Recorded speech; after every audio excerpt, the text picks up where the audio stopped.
성경 66권 가운데 읽기가 가장 고통스러운 성경이 무엇입니까? 이렇게 질문하면은 어떤 지체들은 구약은 욥기고 신약은 히브리스가 힘듭니다. 이렇게 말을 하죠. 그거는 이제 난해성 때문에 그래요. 어려운 것 때문에 그런 거예요. 그런데 영적으로 있어서는 무엇보다 이 예레미야서가 가장 고통스러운 성경 가운데 하나입니다. 왜냐하면 이 예레미야서가 52장으로 이루어져 있고 이사야서는 66장으로 이루어져 있습니다. 장수에 있어서는 숫자에 있어서는 이 이사야서가 많지만은 이 단어, 성경을 구성하는 단어에 있어서는 예레미야서가 훨씬 많아요. 그래서 이 이사야서는 그래도 39장까지는 심판과 멸망에 대해서 말씀을 하시지만은 40장부터 66장 끝까지는 회복의 말씀을 계속 주님이 하세요. 그래서 이사야서는 3분의 2가 심판과 멸망에 대한 예고를 한다면 3분의 1은 그래도 주님의 회복의 말씀, 위로의 말씀이 주어지는 거예요. 그런데 이 예레미야 말씀은 처음부터 끝까지 계속 파멸과 심판과 멸망의 말씀이 계속 주어집니다. 딱 그 가운데 30, 31, 32, 33 요 세 장, 이 세 장의 말씀이 소위 말해서 예레미야서 전체 안에 위로의 책이라 불리는 거예요. 그래서 하나님이 이스라엘 백성들이 멸망으로 역사가 끝나는 것이 아니라 멸망 후에 70년의 형벌의 시간을 받고 그러고 나서 다시 어떻게 하나님이 회복시킬 것인가를 이 위로의 책, 이 4장에서 주님이 말씀하시는 거죠. 그래서 오늘 우리가 나누는 이 말씀도 이 위로의 책 안에 있는 이 33장 마지막 부분을 우리가 나눈다는 것을, 이것을 여러분들이 마음에 새기시길 바랍니다. 여러분, 이 예레미야서의 이 말씀이 고통스러운 이유가 반복적으로 끊임없이 계속 죄악을 하나님이 고발하시고 이 죄악에 합당하게 내가 너희들을 어떻게 파멸시킬 것인지 아주 생생하게 무시무시한 말씀을 주님이 계속 반복하세요. 한 번 내가 이렇게 멸망시키겠다고 말씀해도 될 텐데 반복적인 심판과 멸망의 말씀을 반복적으로 계속 하세요. 그래서 이 예레미야서를 읽다가 사람들은 대부분 나가 떨어지는 거예요. 지루하기도 하고 또 수많은 죄악을 드러내는 우리의 영혼을 낱낱이 주님이 보여주시기 때문에 많은 사람이 예레미야서를 시작을 하지만 끝을 내는 사람들은 별로 없습니다. 왜냐하면 이 말씀이 얼마나 집요하게 우리의 죄악을 쑤시든지, 그래서 이 예레미야서는 영적으로 읽어내기가 매우 고통스러운 그런 말씀이라는 것을 여러분들이 이해하시고 이제 본문으로 들어가도록 하겠습니다. 오늘 1절에서는 예레미야가 아직 시위대 뜰에 갇혀 있을 때에 여호와의 말씀이 그에게 두 번째로 임하니라. 지금 여러분, 이 예루살렘은 주변에 이미 바벨론의 군대가 이미 다 포위를 했습니다.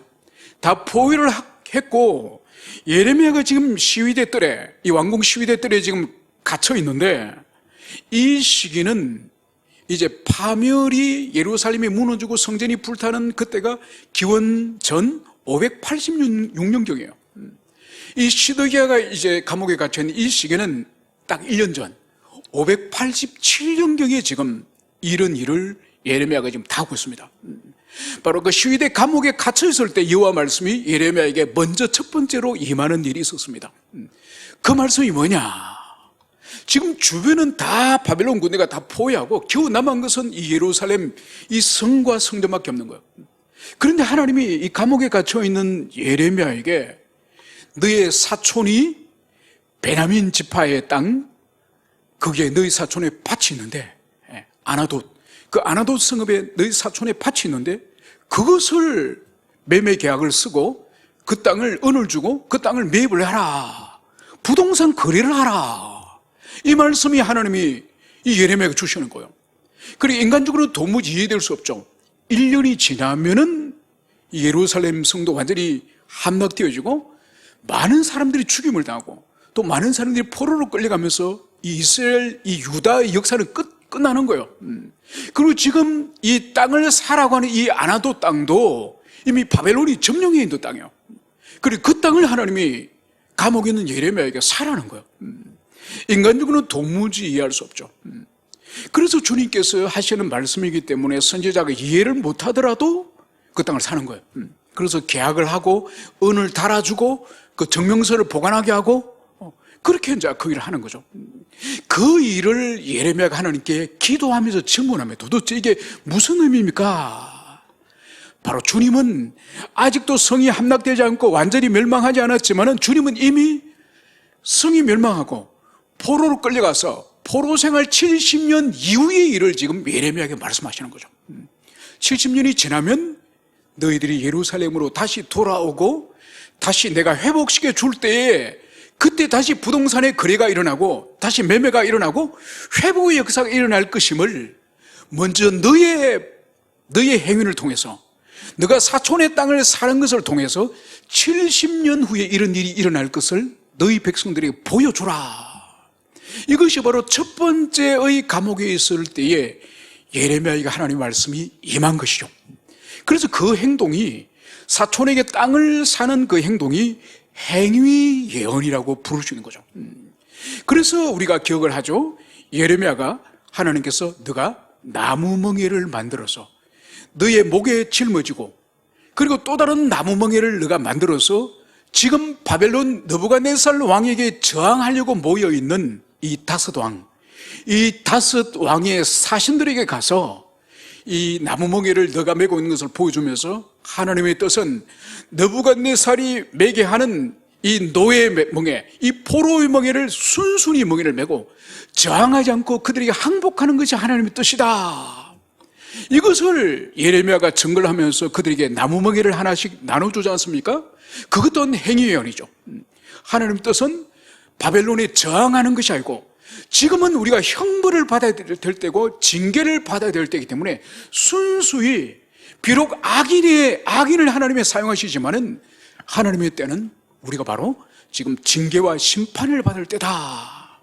이 말씀을 주셨던 것처럼 바로 이 예레미야에게 이제 두 번째 말씀이 오늘 또다시 주시는 것을 볼 수 있습니다.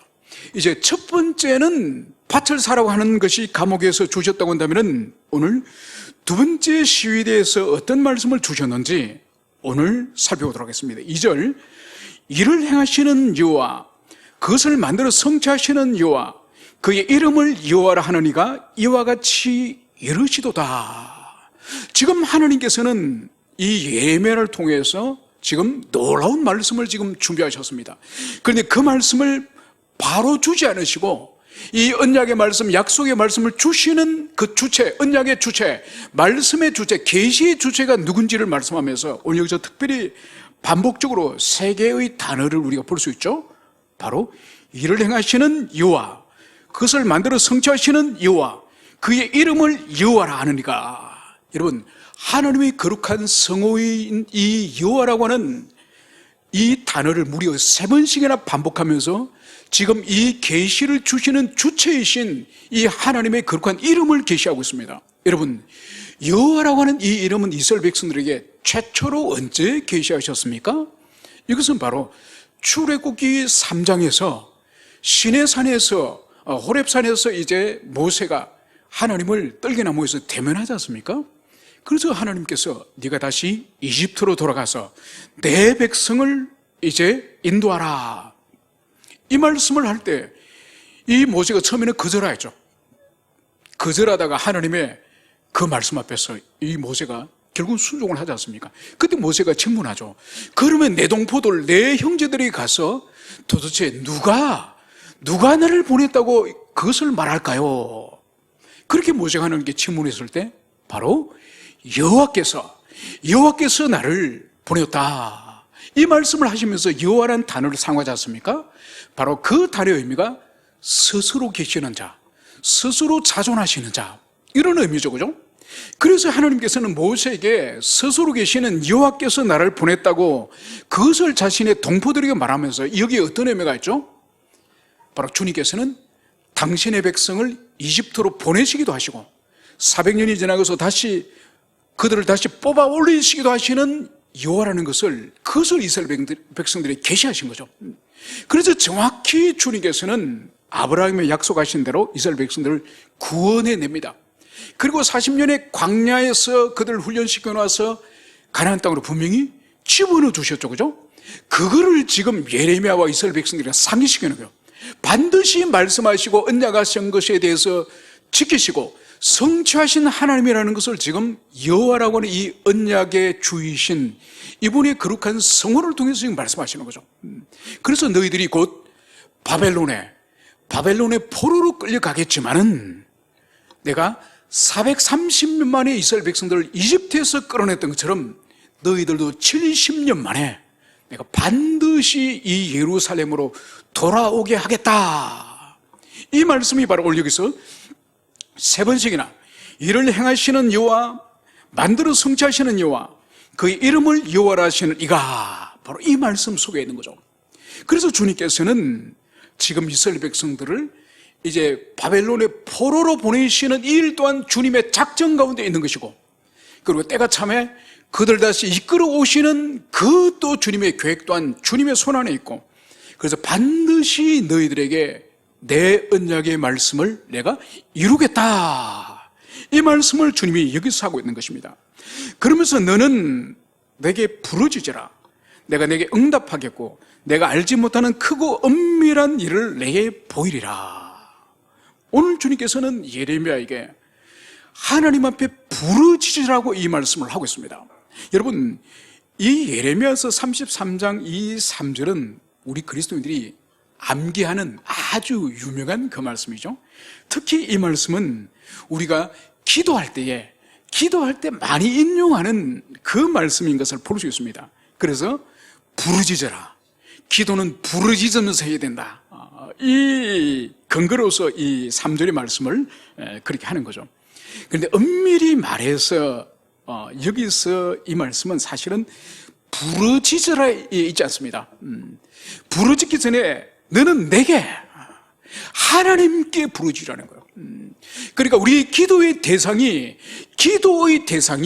이방신들과 인간들과 다른 세상에 의지할 것에 대해서 머리를 조아리지 말고 바로 너는 내게, 여호와 하나님께 나오라, 이 말씀이에요. 여러분, 여기서 부르짖으라는 것은 우리가 생각할 때는 우리 한글 성경은 부르짖다는 것이 뭐 아주 큰 소리로 외친다는 뜻이 부르짖다는 뜻이지 않습니까? 원어를 보면 그런 것이 아니에요. 원어는 영어가 오히려 이 부르짖음보다 더 정확하게 번역을 한 거죠. 영어는 ask예요. 하나님께 요청하라, 요구하라, ask로 번역을 했습니다. 그래서 이 주체를 우리가 다른 우상과 다른 인간적인 방법과 다른 대상을 향해서 우리의 도움을 구하는 것이 아니라 바로 우리의 경배의 대상이시고 우리의 찬송의 대상이시고 우리의 기도의 대상이 오직 여호와 하나님, 이분 한 분 앞에 우리가 엎드릴 것을 주님은 이것을 원하는 거예요. 여러분, 그래서 우리 한 사람에게 있어서 이 신앙이 진짜 신앙이 있는지 없는지가 드러나는 최고의 시금석이 뭔가 하니까 환란이에요, 환란. 개인적으로 우리가 스스로 감당할 수 없는 큰 인생의 위기를 만나고 정말 큰 일을 당했을 때에 그 사람 속에 믿음이 있는지 없는지가 정확하게 드러나는 것이 바로 기도행위예요. 여러분, 왜냐하면은 기도라고 하는 것은 나를 초월하시는 이 초월하신 주님 앞에 우리 자신을 잇대는 것이 바로 기도행위지 않습니까? 여러분, 우리 인생에 우리가 태어나서 죽으면서까지 끊임없이 연결되는 일이 바로 뭔가 하니까 우리가 할 수 없는 일이 끊임없이 있다는 거예요.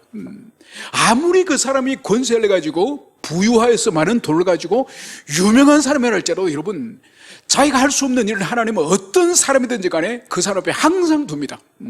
그 일이 해결되고 그 일이 문제가 풀렸다 할지라도 또 다른 문제가 자기가 할 수 없는 일이 또 있는 거예요. 언제까지요? 죽을 때까지요. 여러분, 그것이 바로 뭔가 하니까 나를 초월하는 초월자이신 하나님을 늘 찾고 그분 앞에 살도록 하기 위한, 사실 우리 영혼을 위한 안전장치. 여러분, 믿음이 없는 사람은 그것을 보고 세상이 왜 이렇게 꼬이냐, 내 인생이 왜 이렇게 꼬이냐, 되는 일이 없다, 이렇게 비관하지만은 믿음의 사람이 볼 때는 하나님이 나를 안전하게 당신 앞에 항상 엎드리게 하고 당신 앞에 항상 두려워하면서 살아가도록 하기 위해서 우리 손으로 해결할 수 없는 불가능의 일을 항상 두시는 거예요. 그거는 복이에요. 안전장치예요. 오늘 주님께서는 바로 이 일을 계획하시고 또 그 일을 성취하시는 하나님이신 그것을 말씀하는 것.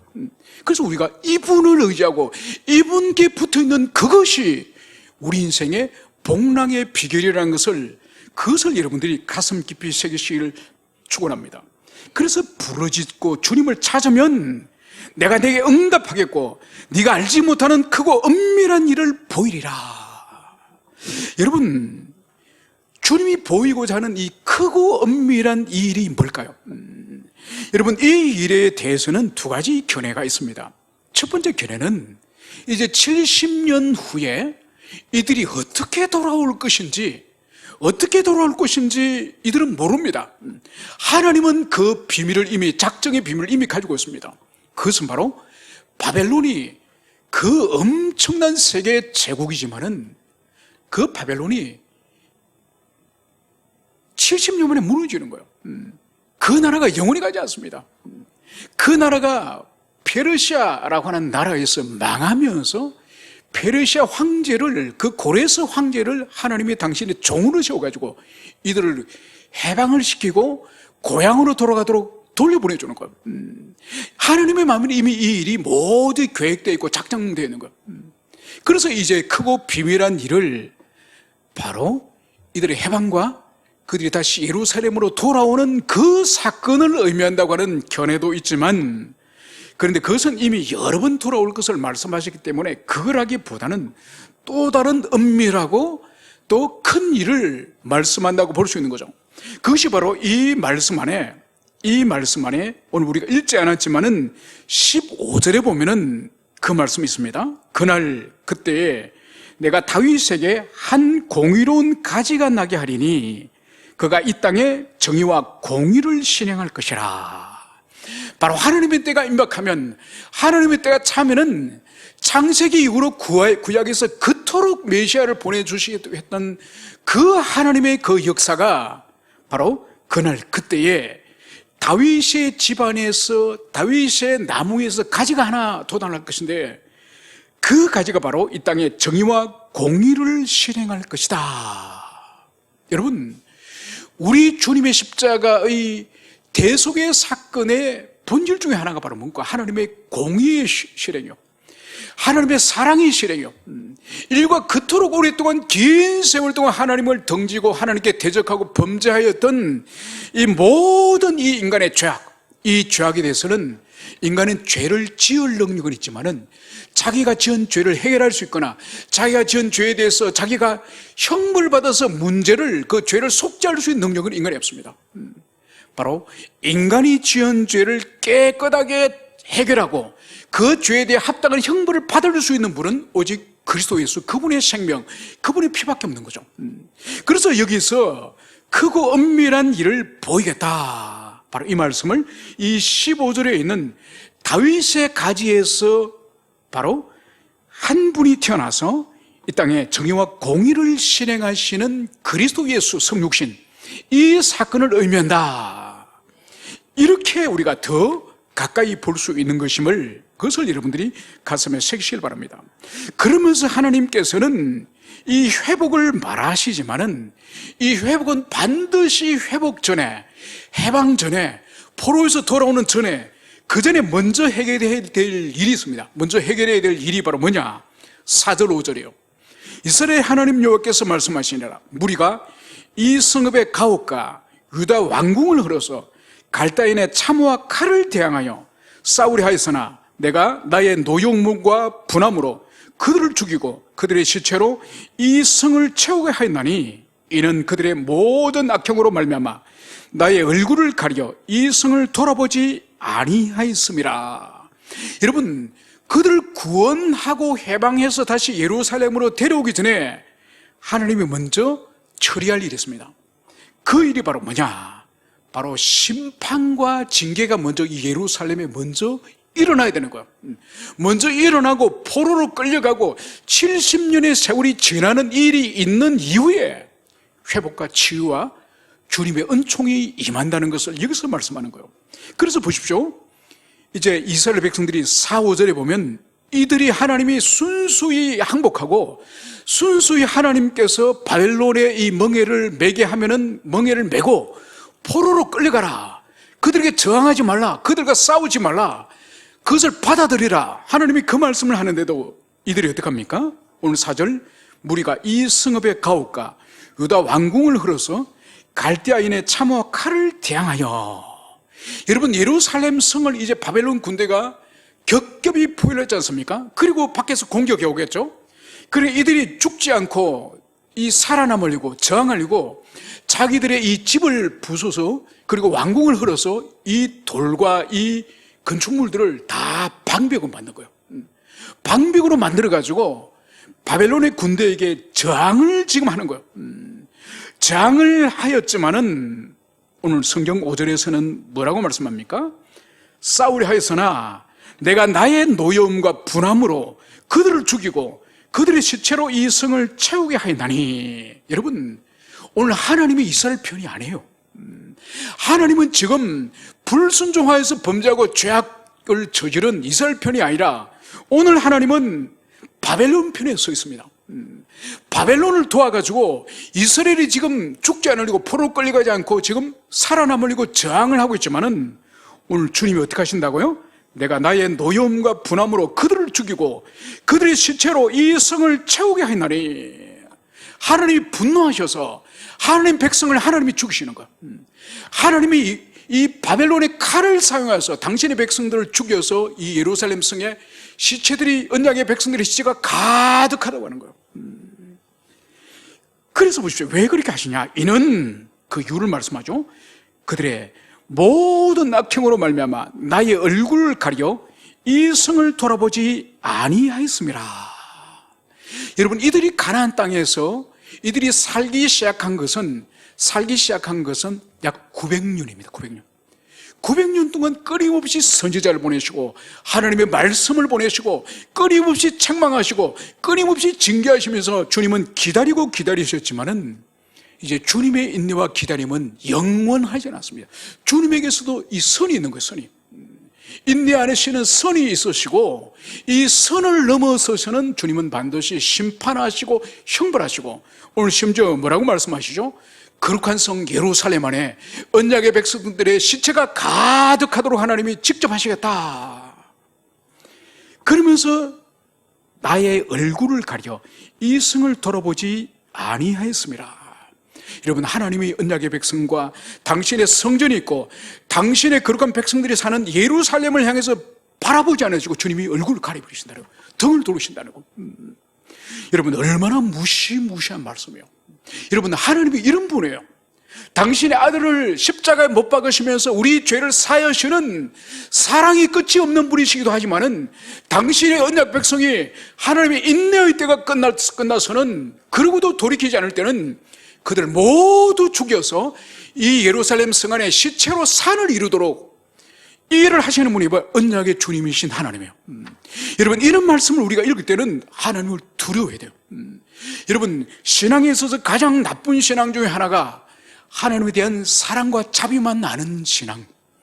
하나님이 얼마나 두려우시고 그분이 진노하시고 그분이 형벌하시고 심판을 이루시면은 당신의 거룩한 예루살렘 성 안에 당신의 백성들의 시체가 산을 이루도록 주님은 용납하지 않으시는 그 두려운 분이라는 이 마음이었기 때문에 하나님과 하나님의 말씀을 하상히 여기고 만만히 여기는 그런 패역한 삶을 사는 것임을, 그것을 볼 수 있습니다. 그러나 주님의 사랑은 멸망과 심판으로 끝나지 않습니다. 오늘 6절 이하에서는 주님께서는 다시 소망의 말씀, 고치고 용서하시는 말씀을 여기서 하고 있습니다. 그래서 오늘 그러나 이 형벌과 멸망과 이 죽음의 말씀 다음에 그러나 보라, 그리고 앞에서 이루어졌던 그 말씀과 완전히 대비되어지는 새로운 주님의 사역이 있을 것임을 보여주는 것이 바로 그러나 보라, 내가 이 성읍을 치료하며 고쳐 낫게 하고 평안과 진실이 풍성함을 그들에게 나타낼 것이며 내가 유다의 포로와 이스라엘의 포로를 돌아오게 하여 그들을 처음과 같이 세울 것이며. 여러분, 주님은 다시 포로로 끌려가고 그리고 수많은 죽임을 당하였지만은 이들에게 다시 평안과 진실과 회복을 주님이 약속을 하시는 거예요. 그것이 어느 정도냐? 그들을 처음과 같이 세울 것이며 바로 하나님이 이스라엘 백성들을 이 가나안 땅에 처음 발딛게 한 것이 언젠가요? 바로 모세가 죽고 난 이후에 여호수아의 리더십에 의해서 이들이 가나안 땅으로 물밀듯이 들어왔죠. 그래서 지파들에게 땅을 나눠주고 그들을 그 땅에 평화롭게 살게 했던 바로 그때처럼 모든 형벌이 끝나고 나서는, 심판이 끝나고 나서는 내가 너희들을 다시 회복시키겠다, 이 말씀을 여기서 하시는 거죠. 그래서 8절, 내가 그들을 내게 범한 모든 죄악에서 정하게 하며 그들이 내게 범하며 행한 모든 죄악을 사할 것이며. 여러분, 죄악과 이 형벌에 관해서 오늘 주님께서는 정하게 하고 사할 것이며. 여러분, 우리 번역이 좀 정하게 한다. 사실 이 정하게 한다는 단어를 쓰려면 옆에 깨끗할 정자를 써 넣어줘야 돼요. 그래서 주님이 죄악을 정결하게 하시는구나. 그런데 이 정하게 하다면 이게 무슨 뜻인지 모릅니다. 한문 성경을 보든지 영어 성경을 보든지 원어를 보든지 해야지. 그러니까 이 한글 성경에 이런 것도 약점이에요. 차라리 한자 더해서 정결하게 하든지 이렇게 하면 좋을 텐데. 아무튼 그들의 모든 죄에 대해서 주님이 주님 편에서 정결하게 하고 주님 편에서 죄악을 사하게 해주시겠다.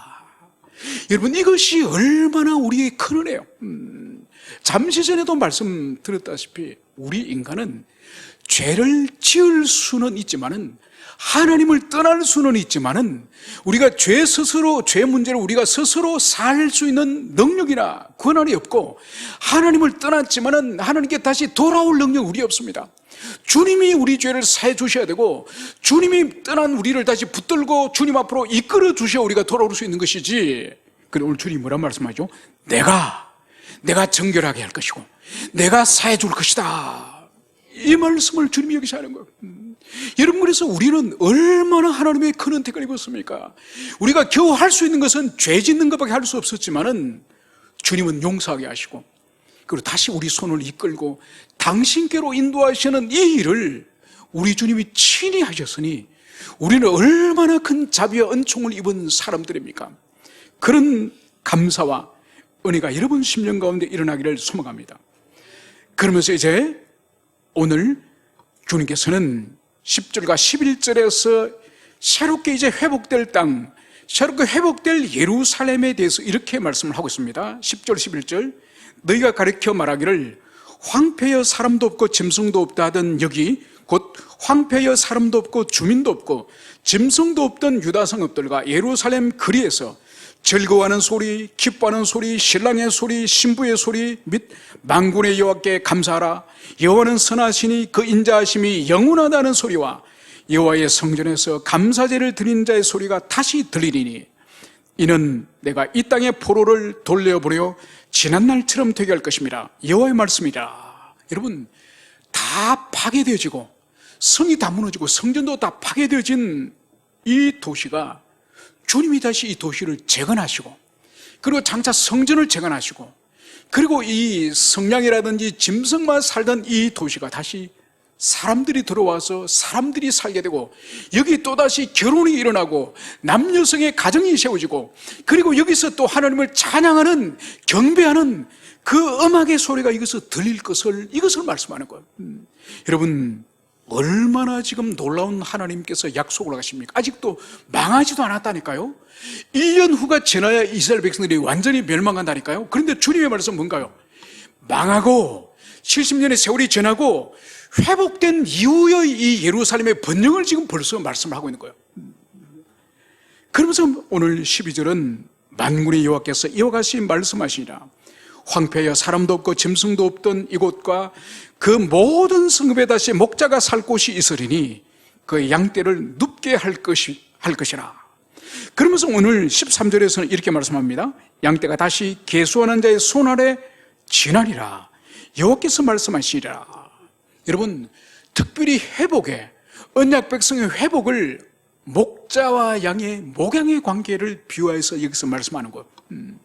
여러분, 그래서 이 시편 23편에서도 다윗이 하나님과 이스라엘 백성의 관계를 목양의 관계로 비유하여서 그 시냇가에 흐르는 물을 마시면서 목자의 품 안에서 양들이 편안히 쉬는 것을 이 다윗이 노래하지 않았습니까? 그것처럼 지금은 너희들이 멸망을 당하고 하나님의 징계를 받고 70년의 형벌의 생활, 70년들의 너희들의 포로의 생활을 지나야 되지만은 그것으로 너희들의 역사가 끝이 아니라 돌아와서 다시 도시를 이루고 성전을 세우고 제사를 드리고 찬양을 하고 서로 축복하고, 그리고 마지막에 너희들이 여호와의 품 안에서 양떼처럼 너희들이 편안하게, 그리고 너희들이 평안롭게 너희들이 회복될 것이다.